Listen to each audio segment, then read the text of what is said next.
News India 27 नव्या पिढीचं नवं माध्यम।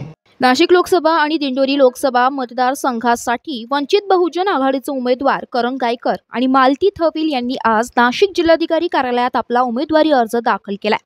यावेळी दोन्ही उमेदवार शहरातील बी.डी. भालेकर मैदान, Shalimar, Nehru garden, Mahatma Gandhi road, Mehar signal, जिल्हाधिकारी कार्यालय या परिसरातून भव्य रॅली काढत जोरदार शक्ती प्रदर्शन केले।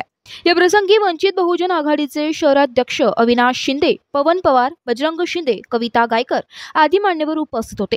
नाशिकच्या जिल्हाधिकारी कार्यालयात त्यांनी वंचित बहुजन आघाडीकडून अधिकृत उमेदवाराचा अर्ज दाखल केला। यावेळी करण गायकर यांनी माध्यमांशी संवाद साधलाय। ते म्हणाले, आम्हाला टीका टिप्पणीच्या राजकारणापेक्षा विकासाचं राजकारण महत्त्वाचं असल्याचं त्यांनी नमूद केलंय। पुढे ते म्हणाले, विकासाच्या मुद्द्यावर आम्ही ही निवडणूक लढवणार आहोत। या जिल्ह्यात शेती, कामगार, विकास, सहकार, विद्यार्थ्यांचे, महिलांचे, पर्यावरणाचे असे विविध प्रश्न आहेत। आम्हाला विकासावर बोलायचंय, विकासावरच लढायचंय।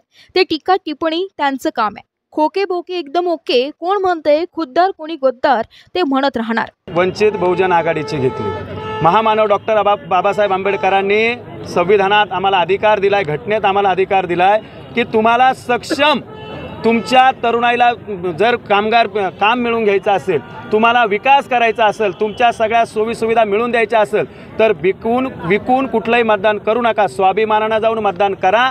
तुमच्या हृदयातला, तुमच्या मनातला, तुमच्या हाकेला धावणारा उमेदवार निवडून द्या। त्याच्यामुळे धनशक्तीवाल्यांनी धनशक्तीचा वापर करावा। आम्ही लोकशाही मार्गानं विकासाचं धोरण घेऊन जनतेसमोर जाऊ आणि आमच्या विजयाची गुढी उभारू। नाशिक विजयाचा हे गणित जे आहे ते सोपं झालंय का?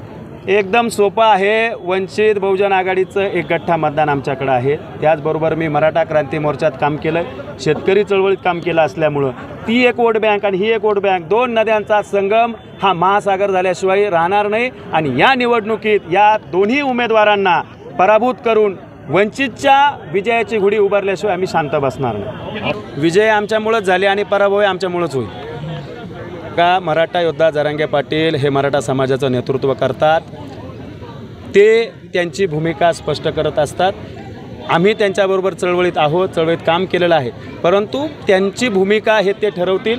आम्ही चळवळीत त्यांच्याबरोबर आहोत आणि त्यांनी सांगितलं ना की यांनी काय केलं नाही, त्यांनी काय केलं नाही, त्याच्यामुळं आणखी काही सांगायची गरज वाटत नाही आणि तरी पण ते त्यांची भूमिका ठरवतील। आम्ही वंचित बहुजन आघाडी छावा क्रांतीवीर सेनेचे अधिकृत उमेदवार आहोत।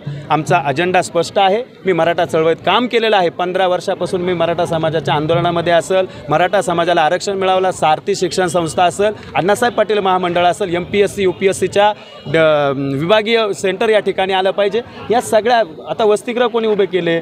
अण्णासाहेब पाटील महामंडळाच्या माध्यमातून 34,000 लाभार्थी या जिल्ह्यामध्ये आम्ही सक्षम केलेले तरुण। त्याच्यामुळं मराठा समाज हा माझ्याबरोबर निश्चित राहील आणि त्याची काळजी आम्हाला काही वाटत नाही। उमेदवारी संदर्भात काही चर्चा झाली का फोनवरती? बघा, त्यांनी स्पष्ट केलेलं आहे, निवडणुकीत त्यांनी कुठलीही भूमिका घेतलेली नसल्यामुळं जरांगे पाटील हे माझे मित्र आहेत, आमचे नेते आहेत, त्यांना आम्ही समाजाचे नेते मानतो। त्याच्यामुळं त्यांच्याशी चर्चा झालेली असली काय नसली काय ते आमच्याबरोबर आहेत, आम्ही त्यांच्या विचारावर चालतो।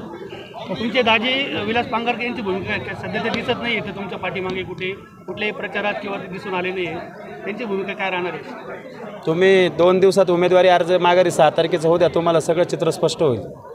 News India 27 Marathi, Nashik.